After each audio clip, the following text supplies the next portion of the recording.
வணக்கம் நண்பர்களே. ஸோ ஒரு வழியாக 2025 வந்தாச்சு. எல்லாருக்கும் ஒரு ஹாப்பி நியூ இயர். ஸோ இந்த வருஷமாவது நம்ம நினச்ச மாதிரி போகுதான்னு பார்ப்போம். இன்னைக்கு இந்த வீடியோவில் டாப் 10 பெஸ்ட் பெர்ஃபார்மன்ஸ் ஆஃப் 2024 அப்படிங்கிற இந்த கண்டென்ட் தான் பார்க்க போகிறோம். ஆக்சுவலாக இதெல்லாமே நான் ஹீரோ கேரக்டர்ஸை வச்சு தான் டிசைன் பண்ணியிருக்கேன். ஸோ நிறைய வில்லன்ஸுமே சூப்பரான பெர்ஃபார்மன்ஸை கொடுத்துருக்காங்க. பட் அதெல்லாம் நம்ம டாப் 10 வில்லன்ஸ் அப்படின்னு சொல்லிட்டு தனி வீடியோவாக பார்க்கலாம். இது வெறும் கதாநாயகர்கள் மட்டும்தான் நான் எடுத்து யார் பெஸ்ட் பெர்ஃபார்மன்ஸ் பண்ணியிருக்காங்கன்னு சொல்லிட்டு சொல்ல போகிறேன். ஸோ அதுக்கு முன்னாடி இந்த வீடியோவில் நான் நிறைய இடத்துல ரெண்டு திரைப்படங்களை வந்து பார்த்தீங்கன்னா வச்சுருக்கேன். ஏன்னா எப்போவுமே நம்ம டாப்பில் இருக்கக்கூடிய அந்த விஜய், அஜித், கமல், ரஜினி இவங்களுடைய படங்கள் மட்டுமே வந்து பார்த்தீங்கன்னா நம்ம லிஸ்ட்டில் பண்ணுவோம். பட் இந்த வாட்டி வந்து பார்த்தீங்கன்னா நிறைய நடிகர்கள் தன்னுடைய நடிப்பை அபாரமாகவே வெளிப்படுத்தியிருக்காங்க. உதாரணத்துக்கு பிளாக் திரைப்படத்தில் வந்து நம்ம ஜீவா அவர்கள், அதே மாதிரி டிமாண்டி காலனி 2ல் வந்து நம்ம அருள்நிதி அவர்கள்னு சொல்லிட்டு நிறையா நடிகர்கள் அபாரமான நடிப்பை வெளிப்படுத்தியிருக்காங்கன்னே சொல்லலாம். அதனால் அவங்களையுமே இந்த லிஸ்ட்டில் ஆட் பண்ணணும் அப்படிங்கிற காரணத்துக்காக நிறைய பிளேசஸில் வந்து பார்த்தீங்கன்னா நான் ரெண்டு திரைப்படங்களை வச்சிருப்பேன். சரி வாங்க நண்பர்களே, வீடியோக்குள்ளார போயிடலாம். நான் தான் உங்கள் Murugan. Thank you your honour, thank you. So இந்த லிஸ்ட்ல 10th பிளேஸ்ல இருக்கக்கூடிய ஆக்டர் யாருன்னா நம்ம கமலஹாசன் அவர்கள் ஃபார் இந்தியன் 2. என்ன ப்ரோ கமலஹாசன் உலகநாயகனை தூக்கி 10வது இடத்துல போட்டு வச்சிருக்கீங்கன்னு சொல்லி கேட்டீங்கன்னா, ஆக்சுவலாக இந்தியன் 2 திரைப்படத்தில் நம்ம கமல் அவர்கள் நடிக்கிற மாதிரி எந்த ஒரு காட்சியுமே இல்லை அப்படிங்கிறது உண்மை. இந்தியன் 1 கம்பேர் பண்ணுறப்போ இந்தியன் 2ல் ரொம்ப லோவான ஆக்டிங் தான் இருந்துச்சு. அதுவும் இல்லாமல் அவருடைய ஆக்டிங்கை வெளியே தெரியாத அளவுக்கு மேக்கப்பை போட்டு பூசி வச்சுருந்தாங்க அப்படின்னு தான் சொல்லி ஆகணும். அதுவும் இல்லாமல் இவர் அபாரமாக நடிக்கிற மாதிரி எந்த ஒரு காட்சியுமே இந்த திரைப்படத்தில் இல்லை. வர்றது சும்மா பேசுறது, கொலை பண்ணுறது, இவ்வளோதான் இந்த சீன்ஸாக இருந்துச்சு. நம்ம தாத்தாக்கு பெருசாக நடிக்கிற மாதிரியான காட்சிகள் இல்லாத காரணத்தினாலே இவர் பெருசாக நடிக்கவும் இல்லை இந்த திரைப்படத்தில் அப்படின்னு தான் சொல்லி ஆகணும். இவருடைய முந்தைய திரைப்படங்கள் கம்பேர் பண்ணுறப்போ இதெல்லாம் ஒன்றுமே இல்லை அப்படிங்கிறது தான் உண்மை. ஸோ அதனாலே நம்ம கமல் அவர்களுக்கு இந்த வருஷம் 10th பிளேஸை நான் கொடுக்குறேன். அடுத்து 9th பிளேஸில் யார் இருக்காங்கன்னா, கமல் வந்தால் அடுத்தது யார்? ரஜினி தான்.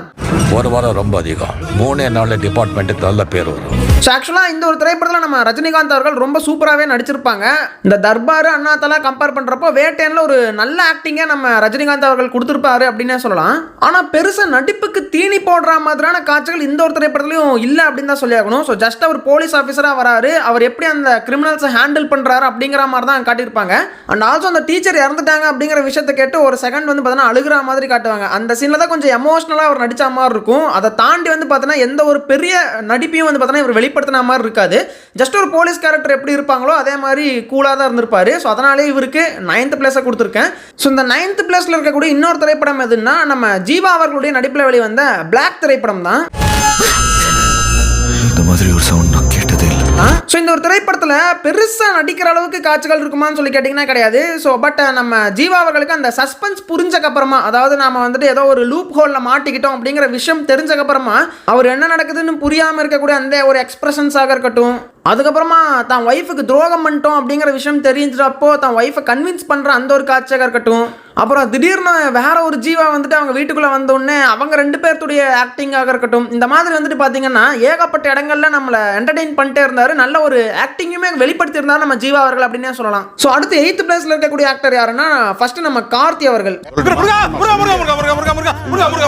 ஸோ மெய்யழகன் திரைப்படத்தில் நம்ம கார்த்தி, அரவிந்த் சாமி 2 பேருமே வந்துட்டு ஈக்குவலாக தான் நடிச்சிருப்பாங்க. பட் அரவிந்த் சாமி கேரக்டர் வந்துட்டு வேற யாருனாலும் பண்ண முடியும், யாரு நடிச்சிருந்தாலும் அந்த அளவுக்கு பண்ணியிருப்பாங்க தான். ஆனால் நம்ம கார்த்தி அவர்களுடைய கேரக்டர் எடுத்துக்கோங்க, கார்த்தியை தவிர வேற யாருமே நம்ம தமிழ் சினிமாவில் அந்த கேரக்டருக்கு ஒர்த்தாக இருப்பாங்களான்னு சொல்லி கேட்டிங்கன்னா கிடையாதுன்னு தான் சொல்லி ஆகணும். அந்த கேரக்டரில் அவ்வளோ அழகாக பொருந்தி அந்த நடிப்பை அழகாகவே வெளிப்படுத்தி கொடுத்துருந்தாரு நம்ம கார்த்தி அவர்கள்னே சொல்லலாம். ஸோ ஸ்டார்டிங்கில் தான் அத்தானை பார்த்த உடனே கொடுக்குற எக்ஸ்பிரஷனாக இருக்கட்டும், அப்புறம் தான் அத்தானை வந்துட்டு கேர் பண்ணிக்கிற அந்த விதமாக இருக்கட்டும், அதுக்கப்புறம் தான் அத்தானை வந்துட்டு வீட்டுக்கு கூட்டிகிட்டு போய் அங்கே அவரை கவனிச்சுக்கிற விதமாக இருக்கட்டும். ஸோ இந்த மாதிரி ஒரு அழகான வெகுளித்தனமான நடிப்பை வந்து பார்த்தீங்கன்னா நம்ம கார்த்தி அவர்கள் கொடுத்துருந்தாங்க. அதனாலே இந்த ஒரு லிஸ்ட்டில் 8th பிளேஸில் இருக்காங்க. எனக்கு இன்னும் இந்த திரைப்படத்தின் மேலே இருக்கக்கூடிய இன்னொரு ஆசை என்னவா இருக்குன்னா, நம்ம அரவிந்த் சாமி கேரக்டருக்கு பதிலாக அங்கே சூர்யா நடிச்சிருந்தா எப்படி இருந்திருக்கும். சூர்யாவும் கார்த்தியும் வந்து பார்த்தீங்கன்னா எவ்வளோ அழகாக அந்த படத்தை கொண்டு போயிருப்பாங்க அப்படிங்கிற மாதிரி தோணுச்சு.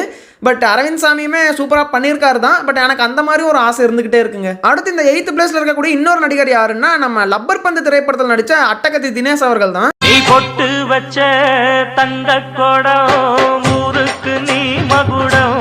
ப்ரோ லப்பர் பந்து திரைப்படத்தில் ஹரிஷ் கல்யாண் தானே ஹீரோன்னு சொல்லி கேட்பீங்க. ஆக்சுவலாக அது டியூவல் ஹீரோ திரைப்படம் தான். என்னை பொறுத்த வரைக்கும் ஹரிஷ் கல்யாண் அண்ட் அட்டகத்தி தினேஷ் 2 பேருமே ஹீரோஸ் தான். ஸோ அட்டகத்தி தினேஷ் அவர்கள் அவருடைய வயசில் இருக்கக்கூடிய ஹீரோஸ் எல்லாம் வந்துட்டு இன்னும் திரைப்படங்களில் ஹீரோவாகவே நடிச்சிட்டு இருக்காங்க. ஆனால் அப்படி இருக்கும்போது இவர் மட்டும் ஹீரோவுடைய மாமனாராக வந்து பார்த்தீங்கன்னா ஒரு ரோல் பண்ணியிருந்தாரு. அதுவே ஒரு பாராட்ட வேண்டிய விஷயம் அப்படின்னு தான் நான் சொல்லி ஆகணும்.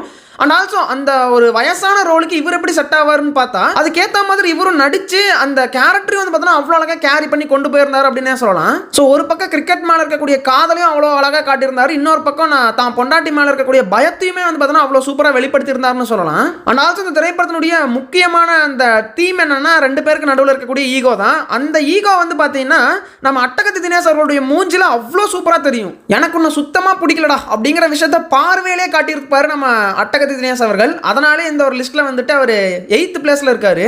அடுத்து 7th பிளேஸ்ல இருக்கக்கூடிய நடிகர் யாருன்னா நம்ம அருண் விஜய் அவர்கள் மிஷன் திரைப்படத்துல. ஒரே ஒரு நாள் டைம் கொடுங்க, நான் போய் ஆபரேஷன் முடிச்சிட்டு வந்துட்டு I will prove my this. இந்த திரைப்படம் எல்லாம் வேற லெவல்ல பேசப்பட வேண்டிய படம். ஆனா இந்த படம் வந்தப்ப கேப்டன் மில்லர் அயலான்னு சொல்லிட்டு நிறைய படங்கள் வந்ததுனால இந்த படத்தை யாருமே கண்டுக்காம விட்டுட்டோம். ஆனா இந்த மிஷன் திரைப்படத்துல நம்ம அருண் விஜய் அவருடைய ஆக்டிங் தரமா இருக்கும் அப்படின்னு சொல்லலாம். ஸோ ஸ்டார்டிங்ல வந்துட்டு தான் பொண்ணுக்கு ஒரு நல்ல அப்பாவா வந்து பார்த்தீங்கன்னா அப்படியே கூலா நடிச்சிட்டு போயிட்டு இருப்பாரு. அதுக்கப்புறமா வந்துட்டு திடீர்னு ஒரு ஜெயிலுக்கு போற மாதிரியும் அங்க வந்துட்டு அவருடைய எக்ஸ்பிரஷன்ஸ்லாம் வேற மாதிரி இருக்கும். அதுக்கப்புறமா அங்கே ஒரு ட்விஸ்ட், அவர் தான் வந்துட்டு ஒரு ஜெயிலர் அப்படிங்கிற மாதிரி ரிவீல் ஆகிறப்போ அங்கேயுமே அவருடைய ஆக்டிங் வேற லெவலில் இருக்குன்னு சொல்லலாம். ஸோ இப்படி ஒரு பக்கம் ஒரு அப்பாவா வந்து பார்த்தோன்னா ரொம்ப சூப்பராக நடிச்சிருப்பாரு, அதே மாதிரி மறுபக்கம் வந்து ஒரு ஹீரோவா ஒரு ஜெயிலரா எல்லாரையும் காப்பாற்ற வேண்டிய பொறுப்பை எடுத்து அதையுமே சூப்பராகவே நடிச்சு கொடுத்துருப்பாரு.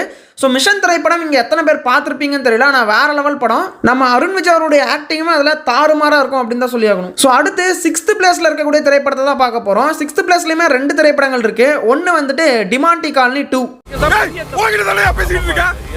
ஸோ இந்த ஒரு திரைப்படத்தில் நம்ம அருள்நிதி அவர்கள் டியூயல் ரோல் பண்ணியிருப்பாரு. அதில் ஸ்ரீனிவாசன் அப்படிங்கிற கேரக்டர், அந்த கேரக்டர் பெருசாக வந்துட்டு நடிப்பை வெளிப்படுத்தியிருப்பாரான்னு சொல்லிட்டு தெரியல. பட் அந்த ரகு அப்படிங்கிற இன்னொரு ரோல் அது வந்து பார்த்தீங்கன்னா ரொம்ப சூப்பராகவே அவர் ப்ளே பண்ணியிருப்பாருன்னு சொல்லலாம். ஸோ ஸ்டார்டிங்கில் 1-2 காமெடி கூட பண்ணியிருப்பாரு, அதுவுமே கொஞ்சம் ஒர்க் அவுட் ஆச்சுன்னு நினைக்கிறேன். அண்ட் ஆல்சோ அந்த டிமாண்டி காலனி வீட்டை பற்றி தெரிஞ்சக்கப்புறமா, அதாவது கதைக்குள்ள படம் போனக்கப்புறமா நம்ம ரகு அப்படிங்கிற இந்த ஒரு கேரக்டரில் வேற லெவலில் ப்ளே பண்ணியிருப்பார். அந்த ஒரு மர்மத்தை தெரிஞ்சுக்கிறது, அண்ட் ஆல்சோ அதில் வந்து பயப்படுறது, அப்புறம் அந்த சொத்து பிரச்சனை, எனக்கு ஸ்ரீனிவாசன் செத்தாலும் சரி என் அப்பா சொத்து எனக்கு வந்தா போகுதுன்னு சொல்லிட்டு அந்த ஒரு பிடிவாதத்தில் இருக்கிறதுன்னு சொல்லிட்டு நிறைய காட்சிகள் வந்து பார்த்தீங்கன்னா இவருக்கு நடிக்க வேண்டிய காட்சிகளாக அமைஞ்சுது. அண்ட் ஆல்சோ வந்துட்டு அந்த ஹோட்டலுக்குள்ள போய் அவங்க மாட்டிக்கிட்டு அதுக்கப்புறமா ஏகப்பட்ட இடத்துல இவருடைய ஆக்டிங் முக்கியமாக தேவைப்பட்டுச்சு.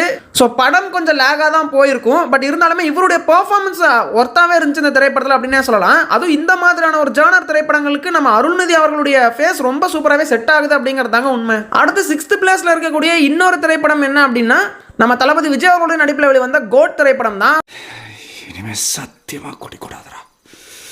ஸோ இந்த ஒரு திரைப்படத்தில் நம்ம ஜீவன் கேரக்டர் வந்து பார்த்தீங்கன்னா ரொம்ப சூப்பராகவே ப்ளே பண்ணியிருக்கோம், பட் அது வில்லனாக போயிடுச்சு. ஸோ வில்லன் வந்ததுனால வந்து பார்த்தீங்கன்னா அந்த டாப் 10 வில்லன்ஸ் லிஸ்ட்டில் தான் ஆட் பண்ண முடியும். பட் ஹீரோ கேரக்டரான நம்ம காந்தி கேரக்டர், ஸோ அவர் வந்து பார்த்தீங்கன்னா இந்த படத்தில் நிறைய இடத்துல சூப்பராகவே நடிச்சிருந்தாருன்னு சொல்லலாம். ஸோ ஆக்சிடென்ட்டில் தன்னுடைய பையன் இறந்துட்டான்னு சொன்னோடனே கத்தி அழுகிற அந்த காட்சிகளாக இருக்கட்டும், அப்படியே வந்துட்டு தன்னுடைய மகனை மறுபடியும் வந்துட்டு ரஷ்யாவில் பார்க்குறப்போ அப்பா அந்த அந்த ஒரு எக்ஸ்பிரஷனாக இருக்கட்டும், அப்புறம் வந்துட்டு தான் மகனுடைய காலிலே விழுந்து என்னை மன்னிச்சிடுறான்னு சொல்லிட்டு கண்ணீர் விட்ட காட்சிகளாக இருக்கட்டும், இந்த மாதிரி நிறைய காட்சிகள்ல காந்தி கேரக்டருமே வந்துட்டு ரொம்ப சூப்பராகவே பெர்ஃபார்ம் பண்ணிருச்சுன்னு சொல்லலாம். இதுக்கு முன்னாடி பார்த்த அந்த நடிகர்களுடைய நடிப்பை விட இந்த நடிப்பு வந்து பார்த்தீங்கன்னா நடிக்க வேண்டிய ஒரு நடிப்பு அப்படின்னு சொல்லணும். அந்த அழுகிற காட்சிகள், அப்புறம் வந்துட்டு சந்தேகப்படுற மாதிரியான சீன்ஸ், இதெல்லாம் வந்துட்டு பார்த்தீங்கன்னா அழகாகவே அவர் கேரி பண்ணி நடிச்சிருந்தார் நம்ம தளபதி விஜய் அவர்கள்.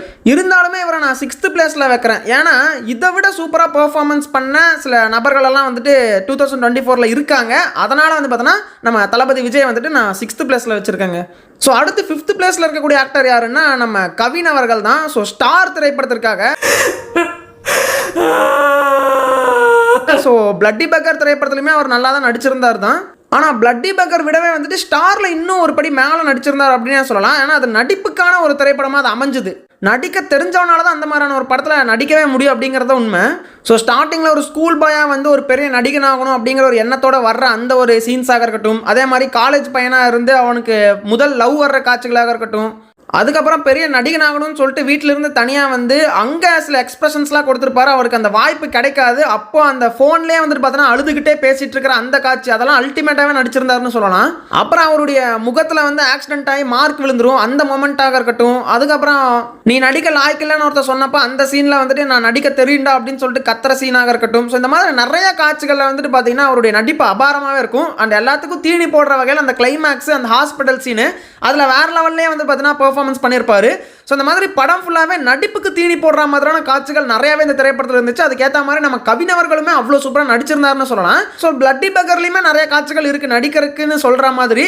ஸோ அங்கேயுமே வந்துட்டு பெர்ஃபார்மன்ஸ் நல்லா தான் கொடுத்துருந்தாரு. ஸோ அதனால் பிளட்டி பக்கர் அண்ட் ஸ்டார் 2 படத்துக்காகவே நம்ம கவின் அவர்களை இந்த லிஸ்ட்டில் வந்துட்டு பார்த்தோன்னா நான் 5th பிளேஸில் வைக்கிறேங்க. அண்ட் 4th பிளேஸில் இருக்கக்கூடிய ஸ்டார் யாருன்னா நம்ம சிவகார்த்திகேயன் அவர்கள் தான். அயலான் கிடையாது, Amaran. This is the face of the Indian Army. So இவ்வளோ நாளாக நம்ம சிவகார்த்திகேயன் அவர்களை வந்துட்டு பொண்ணுங்க பின்னாடி சுற்றிக்கிட்டு ஜாலியாக ஃபன் பண்ணுறங்கிற பேரில் இந்த டானு, பிரின்ஸ் இந்த மாதிரி குப்பை படங்களில் தான் நடிச்சுக்கிட்டு கிடந்தார். ஆனால் இப்போ தான் வந்து பார்த்தீங்கன்னா இந்த மாவீரன் அப்படிங்கிற திரைப்படத்தில் தான் ஒரு ஆக்டராக வந்து பார்த்தீங்கன்னா ஒரு எலவேட் ஆனார்னே சொல்லலாம். அண்ட் ஆல்சோ அதுக்கு அடுத்த வருஷத்துலேயே வந்து பார்த்தீங்கன்னா அமரன் அப்படிங்கிற திரைப்படத்தில் வந்து பார்த்தீங்கன்னா வேறு லெவலில் செஞ்சு விட்டார் செய்கையை அப்படின்னு தான் சொல்லி ஆகணும். ஸோ இந்த 2023 வந்த மாவீரன்லையும் 2024 வந்த அமரன்லையும் தான் இவருடைய ஒரிஜினல் டேலண்ட்டே வெளிவந்திருக்கு அப்படின்னு தான் நான் சொல்லுவேன். ஸோ இந்த ஒரு திரைப்படத்திற்காக தன்னுடைய உடம்பை ஏற்றுனதாக இருக்கட்டும், ஸோ ஸ்டார்டிங்கில் ஆர்மியில் ஜாயின் பண்ணும்போது இருக்கக்கூடிய அந்த எக்ஸ்பிரஷன்ஸாக இருக்கட்டும், அதே மாதிரி அந்த காதல் காட்சிகள்லாம் வந்து பார்த்தீங்கன்னா எப்போவுமே மறக்க முடியாத மாதிரியான காதல் காட்சிகளாக அமைஞ்சது. அதுக்கு சாய் பல்லவி வந்துட்டு ஒரு மிகப்பெரிய காரணமாக இருந்தாலுமே நம்ம சிவகார்த்திகேயன் அவர்களுமே எந்த விதத்துலையுமே குறையாமல் நடிச்சிருந்தார் அப்படின்னு சொல்லலாம். அண்ட் ஆல்சோ அதுக்கு ஆப்போசிட்டில் அந்த ஆர்மி போர்ஷன்ஸ், ஸோ அதுலேயுமே வந்துட்டு வேறு லெவலில் கொண்டு போயிருப்பார். So this is the face of the Indian ஆர்மின்னு சொல்கிற அந்த ஒரு கூஸ் பம்ப்ஸ் மொமெண்ட்டாக இருக்கட்டும், அல்லது கிளைமேக்ஸில் வந்துட்டு அவர் இறந்து போகும்போது ஸோ தான் பொண்டாட்டிக்கு சாரி சொல்கிற அந்த சீனாக இருக்கட்டும், இது எல்லாத்துலேயுமே வந்துட்டு வேறு லெவலில் பெர்ஃபார்மன்ஸை கொடுத்துருந்தாருன்னே சொல்லலாம். ஸோ சிவகார்த்திகேயன் அவர்களுடைய அந்த நடிப்பு தான் வந்துட்டு இந்த படத்தையே வந்துட்டு நமக்கு கடைசி வரைக்கும் தூக்கிட்டு போய் விட்டுச்சு அப்படின்னே சொல்லலாம். அதனாலேயே ஒரு பேங்கரான பெர்ஃபார்மன்ஸ் கொடுத்த சிவகார்த்திகேயனை நான் வந்துட்டு 4th பிளேஸில் வச்சுருக்கேன். அண்ட் 3rd பிளேஸில் இருக்கக்கூடிய ஆக்டர் யாருன்னா நம்ம தனுஷ் அவர்கள், கேப்டன் மில்லர். ஸோ 2 திரைப்படத்திற்காகவே அவர் 3rd பிளேஸில் இருக்கிறாரு. ஸோ ஒன்று வந்துட்டு கேப்டன் மில்லர், இன்னொன்று வந்துட்டு ராயன். ஸோ 2மே வந்துட்டு பார்த்தோன்னா ஒன்றுக்கு ஒன்று சலச்சதில்லை அவருடைய ஆக்டிங்கில் அப்படின்னு தான் சொல்லி ஆகணும். ஸோ கேப்டன் மில்லர் நாம் எடுத்துக்கிட்டோம்னா அங்கேயும் வந்துட்டு வேறு லெவல் பெர்ஃபார்மன்ஸை கொடுத்துருப்பாரு. ஸோ ஸ்டார்டிங்கில் வந்துட்டு நார்மலான ஒரு பையனாக ஒரு பொண்ணை காதலிக்கிற காட்சிகளாக இருக்கட்டும், அல்லது வந்துட்டு ஒரு போலீஸில் சேர்ந்தக்கப்புறமா தன்னுடைய மக்களை கொல்ல சொல்கிறாங்களே அப்படின்னு சொல்லிட்டு அந்த பயத்திலேயே வந்துட்டு பார்த்தோன்னா ஒரு மாதிரி துப்பாக்கி பிடிச்சிட்டு இருந்த அந்த சீனாக இருக்கட்டும், இல்லை கேப்டன் மில்லராக ஒரு சேஞ்ச் ஆகிற காட்சியாக இருக்கட்டும், அதுக்கப்புறமா ஒரு கிளைமேக்ஸில் வந்துட்டு அந்த வெள்ளையர்களை ஓட விடுற காட்சியாக இருக்கட்டும் சொல்லிட்டு எல்லா இடங்கள்லையுமே தன்னுடைய எக்ஸ்பிரஷன்ஸை குறையாமல் கொடுத்துருப்பாரு. ஸோ ஒரு பெஸ்ட் ஆக்டராக தான் வந்து பார்த்தோன்னா கேப்டன் மில்லர் திரைப்படத்தில் அவர் வெளிவந்திருப்பார்னே சொல்லலாம். ஸோ அதுக்கு கொஞ்சம் கூட குறையாத வகையில் ராயன் திரைப்படத்துலையுமே பெஸ்ட் பர்ஃபார்மன்ஸை கொடுத்துருப்பாரு.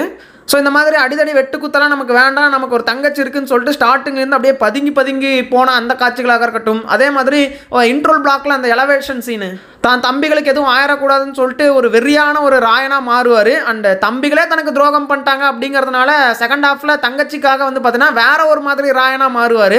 ஸோ இந்த மாதிரி எந்த இடத்துலையுமே வந்துட்டு துளி கூட குறையாமல் கேப்டன் மில்லர்லையாக இருக்கட்டும் அல்லது ராயன்லையாக இருக்கட்டும் எந்த இடத்துலையுமே வந்துட்டு தன்னுடைய ஆக்டிங்கை கொஞ்சம் கூட கீழே இறக்கிக்காமல் நடிச்சிருந்தார் நம்ம தனுஷ் அவர்கள். ஸோ அதனாலேயே இந்த லிஸ்ட்டில் 3rd பிளேஸில் இருக்கார். அண்ட் 2nd பிளேஸில் இருக்கக்கூடிய ஆக்டர் யாருன்னா நம்ம மகாராஜா விஜய் சேதுபதி அவர்கள் தான். வீட்டில் இந்த லட்சுமி திருட்டு போச்சு, எஃப்ஐஆர் போடலான்னு வந்தேன் சார். ஸோ இதுக்கு முன்னாடி பார்த்து நம்ம தனுஷ் அவர்களுடைய ஆக்டிங்கை விடவே வந்து பார்த்தீங்கன்னா நம்ம மகாராஜா திரைப்படத்தில் நம்ம விஜய் சேதுபதியோட ஆக்டிங் வந்துட்டு வேற லெவலில் இருந்துச்சுன்னு சொல்லலாம். ஸோ ஒரு பொண்ணுக்கு நல்ல அப்பாவாக வந்து பார்த்தோன்னா ஃபர்ஸ்ட் இந்த திரைப்படத்தில் நடிச்சிருந்தாரு. 2வது பொண்ணை நாசம் பண்ணவங்களை கொலை பண்ணுங்கிற ஒரு வெறி பிடிச்ச மிருகமாகவும் வந்து பார்த்தோன்னா அந்த இன்ட்ரோல் பிளாக்ல எலவேட் ஆயிருப்பாரு. ஆனால் ஒரு மிருகம் ஒரு சாதாரண மனுஷனுக்கு உள்ளே இருந்துச்சுன்னா எப்படி இருக்கும், அந்த எரிச்சல் எப்படி இருக்கும், அந்த எரிச்சலோட வந்து பார்த்தோன்னா அவன் என்னென்னலாம் பண்ணுவான்னு சொல்லிட்டு அந்த போலீஸ் ஸ்டேஷன் சீன்ஸ்லையுமே அவர் நடிச்சிருந்தாரு. ஸோ இந்த மாதிரி ஒரு நல்ல அப்பாவும் ஸ்டார்டிங்கில் ஆகி அதுக்கப்புறம் அந்த வன்மத்தையெல்லாம் மனசுக்குள்ளேயே வச்சுக்கிட்டு ஒரு சாதாரணமாக மனுஷனாக ஒரு நடிப்பை கொடுத்து அண்ட் இன்ட்ரோல் பிளாக்ல வந்து பார்த்தோன்னா ஒரு வெறி பிடிச்ச மிருகமாக வந்து பார்த்தோன்னா ஒரு மாறி இருப்பார். இந்த மாதிரி 3 ஆங்கிளில் வந்து பார்த்தோன்னா இவருடைய அந்த டிரான்ஸ்ஃபர்மேஷன் இந்த திரைப்படத்தில் இருந்திருக்கும். அந்த 3 இடங்கள்லையுமே வந்துட்டு அவர் சூப்பரான பர்ஃபார்மன்ஸை கொடுத்துருந்தாருன்னே சொல்லலாம். ஸோ மகாராஜா திரைப்படத்திற்காக தான் நான் விஜய் சேதுபதி அவர்களை 2nd பிளேஸில் வச்சுருக்கேன். பட் இந்த விடுதலை 2 திரைப்படத்துலையுமே அவருடைய ஆக்டிங் வேற லெவலில் தான் இருந்துச்சு. ஸோ விடுதலை 2 விட எனக்கு மகாராஜா வந்துட்டு ஒரு படி மேலே தான் இருக்குது அப்படின்னு சொல்லலாம். எப்படியோ நம்ம விஜய் சேதுபதி அவர்கள் 2nd பிளேஸில் இருக்காங்க. And finally we reach the first place. So first பிளேஸில் வந்து பார்த்தீங்கன்னா 2 நடிகர்கள் இருக்காங்க. அந்த 2 நடிகர்கள் தான் 2024 பெஸ்ட் ஆக்டர்ஸ்ன்னு சொல்லிட்டு நான் வந்துட்டு ஓப்பனாகவே சொல்லுவேன். ஆனால் அந்த 2 நடிகர்களுடைய திரைப்படமே அட்ரு ஃப்ளாப் தான் ஆச்சு. ஒன்று வந்துட்டு பார்த்தோன்னா நம்ம விக்ரம் அவர்களுடைய தங்கலான், இன்னொன்று வந்து பார்த்தீங்கன்னா நம்ம சூர்யா அவர்களுடைய கங்குவா. ஸோ முதல்ல நம்ம தங்கலானை பற்றி பேசிடுவோம். நம்ம விக்ரம் அவர்கள் இந்த திரைப்படத்திற்காக உடல் அப்படியே வருத்திக்கிட்டு நடிச்சிருப்பாரு. ஸோ ஒரு இடத்துல கூட நம்மளால் விக்ரமை பார்க்கவே முடியாது. முழுக்க முழுக்க தங்கலான் அப்படிங்கிற கேரக்டர்லேயே வாழ்ந்து தள்ளியிருப்பார் மனுஷன் அப்படின்னே சொல்லலாம். ஸோ ஸ்டார்டிங்கில் வந்துட்டு இந்த பண்ணையார்கிட்ட அடி வாங்குற சீனாக இருக்கட்டும், அதுக்கப்புறம் தங்கலானுடைய தாத்தா அப்படின்னு சொல்லிட்டு ஒரு கேரக்டரை காட்டுவாங்க. அந்த கேரக்டரில் வந்து நடிப்பெல்லாம் அல்டிமேட்டான நடிப்பு. அதுக்கப்புறமா அந்த தங்கத்தை தேடி போகும்போது அந்த உடலை வருத்திக்கிட்டு அவ்வளோ வெயிலில் போய் நின்று அந்த மாதிரிலாம் வேறு யாராவது நடிப்பாங்களா, பெரிய ஹீரோஸ்லாம் நடிப்பாங்களான்னு சொல்லி கேட்டால் எனக்கு சுத்தமாகவே தெரியல. நம்ம சியான் அவர்களை விட்டால் வேறு எந்த ஆக்டருமே இவ்வளோ இறங்கி யாரும் வந்து பார்த்தீங்கன்னா டெடிகேஷனோட நடிக்க வாய்ப்பில்லை அப்படின்னு தான் நினைக்கிறேன். அதனால தான் அவர் சியான் விக்ரம் அப்படின்னு நம்ம சொல்லலாம். ஸோ அதனாலே அந்த லிஸ்ட்டில் ஃபஸ்ட்டு பிளேஸில் நம்ம விக்ரமை வச்சிடலாம். ரெண்டாவது வந்து பார்த்தீங்கன்னா நம்ம சூர்யா அவர்களையுமே ஃபஸ்ட்டு பிளேஸில் தான் நான் வச்சுருக்கேன். ஏன்னா கங்குவா திரைப்படம் என்ன தான் மோசமாக இருந்தாலுமே, அந்த ஃப்ரான்சிஸ் போர்ஷன்ஸ் என்ன தான் நல்லாவே இல்லை அப்படின்னு தோணினாலுமே, கங்குவா போர்ஷன்ஸ்லாம் நம்ம சூர்யா அவர்களுடைய நடிப்பு அபாரமாக இருந்துச்சு அப்படின்னு தான் சொல்லி ஆகணும். ஃப்ரேம் பை ஃப்ரேம் சும்மா தீயா நடிச்சிருப்பார் அப்படின்னு தான் நான் சொல்லுவேன். ஸோ ஸ்டார்டிங்கில் வந்துட்டு நம்ம நடராஜனை பிடிக்கிற சீனாக இருக்கட்டும், அல்லது வந்துட்டு அந்த கொடுவனை வந்துட்டு பார்த்தீங்கன்னா எரிக்கும் போது அவருடைய கர்ஜனை அந்த ஊர் மக்களுக்கு நடுவில் நின்று கத்துற சீனாக இருக்கட்டும், அப்புறம் அவங்க அம்மாவுக்கு வாக்கு கொடுக்குற சீனு, அப்புறம் பொருவனை கூட்டிகிட்டு கருங்காட்டுக்கு போய் அங்கே பொருவனை கேர் பண்ணிக்கிற சீனு. ஸோ படம் என்னதான் மொக்கையாக இருந்தாலும் என்னடா கத்திக்கிட்டே இருக்காங்க அப்படின்னு தோணினாலுமே நம்ம கங்குவாவுடைய ஆக்டிங் வந்துட்டு வேற லெவலான ஒரு ஆக்டிங் தான். அதுவும் இந்த சீனை கொஞ்சம் பாருங்க. காற்று கடங்காத மரங்கள், பாறை கடங்கா ஆறு, காட்சி கடங்காத இருட்டு. இந்த படத்தில் என்னோட ஃபேவரட் சீனு, ஃபேவரட் டைலாக்னா இதுதான். ஸோ வேற லெவலில் வந்து பார்த்தீங்கன்னா இந்த சீனில் அழகாகவே பொருந்தி நடிச்சிருப்பாரு நம்ம சூர்யா அவர்கள். அதனாலே அவருக்கும் இந்த லிஸ்ட்டில் நான் ஃபஸ்ட்டு பிளேஸை கொடுப்பேன். அவ்வளோதான் நண்பர்களே, இவங்கெல்லாம் தான் வந்துட்டு டாப் 10 பெர்ஃபார்மர்ஸ். ஸோ இவங்களெல்லாம் தாண்டி ஒருத்தரை நான் ஸ்பெஷலாக வந்துட்டு மென்ஷன் பண்ண வேண்டியது இருக்குது. அவர் யாருன்னா நம்ம சூர்யா அவர்கள் தான். சூர்யா அவர்களுடைய கருடன் திரைப்படமாக இருக்கட்டும் அல்லது கொட்டுக்காடு திரைப்படமாக இருக்கட்டும், அது ரெண்டுலேயுமே அவர் வேறு லெவலில் பெர்ஃபார்மன்ஸை கொடுத்துருப்பாரு. ஆனால் இந்த கருடன் திரைப்படத்தில் அவர் ஹீரோ கிடையாது. ஆக்சுவலாக அவர் வந்துட்டு பார்த்தீங்கன்னா ஒரு விஸ்வாசியாக வருவார். ஹீரோ வந்துட்டு நம்ம சசிகுமார் அவர்கள் தான். அதே மாதிரி வந்து பார்த்தீங்கன்னா கொட்டுக்காளி திரைப்படம் எல்லாரும் ஆடியன்ஸுக்குமான ஒரு திரைப்படமாக இல்லை, அதில் வந்துட்டு ஒரு கலைத்துவமான படம் அப்படிங்கிறதுனால இந்த லிஸ்ட்டில் அந்த படத்தை நம்ம எடுத்துக்கலாமா வேணாமான்னு எனக்கு டவுட்டாக இருந்துச்சு. அண்ட் ஆல்சோ விடுதலை 2லையுமே வந்துட்டு அவருடைய பெர்ஃபார்மன்ஸ் நல்லா இருந்துச்சு. பட் அவர் விடுதலை 1ல் பண்ண அளவுக்கு வந்து பார்த்தீங்கன்னா ஒரு பயங்கரமான பெர்ஃபார்மன்ஸை விடுதலை 2ல் அவர் கொடுக்கல அப்படிங்கிறத உண்மை. அண்ட் ஆல்சோ அதுக்கான நீடுமே இல்லை. ஃபுல் அண்ட் ஃபுல்லாகவே நம்ம விஜய் சேதுபதி டேக் ஓவர் பண்ணிக்கிட்டதுனால சூர்யா அவர்கள் நடிக்கிறதுக்கான ஒரு நீடுமே வந்து பார்த்தீங்கன்னா விடுதலை 2ல் இல்லை அப்படின்னு தான் சொல்லி ஆகணும். ஸோ அதனாலேயே வந்துட்டு நம்ம சூர்யா அவர்களுமே இந்த லிஸ்ட்டில் வரலனாலும் ஒரு ஸ்பெஷல் மென்ஷனாக வந்து பார்த்தீங்கன்னா நான் சொல்லிடுறேங்க. சரி, ஓகே நண்பர்களே. ஸோ இந்த டாப் 10 லிஸ்ட்டில் உங்களுக்கு ஏதாவது மாற்று கருத்து இருந்துச்சுன்னா மறக்காமல் கமெண்ட்டில் சொல்லுங்கள். ப்ரோ நீங்கள் இதை தூக்கி செகண்டில் வச்சிருக்கலாம், இல்லை அதை தூக்கி 5th பிளேஸில் வச்சிருக்கலாம், இந்த மாதிரி ஏதாவது மாற்றி நீங்கள் சொல்லணும்னு நினச்சாலும் அதை கமெண்ட்டில் சொல்லுங்கள். யாருக்கு எந்தெந்த மாதிரி அந்த பெர்ஃபார்மன்ஸை பிடிச்சிருக்கு அப்படின்னு சொல்லிட்டு நானும் தெரிஞ்சுக்கிறேன். சரி, ஓகே நண்பர்களே, உங்களை நான் அடுத்த வீடியோவில் சந்திக்கிறேன்.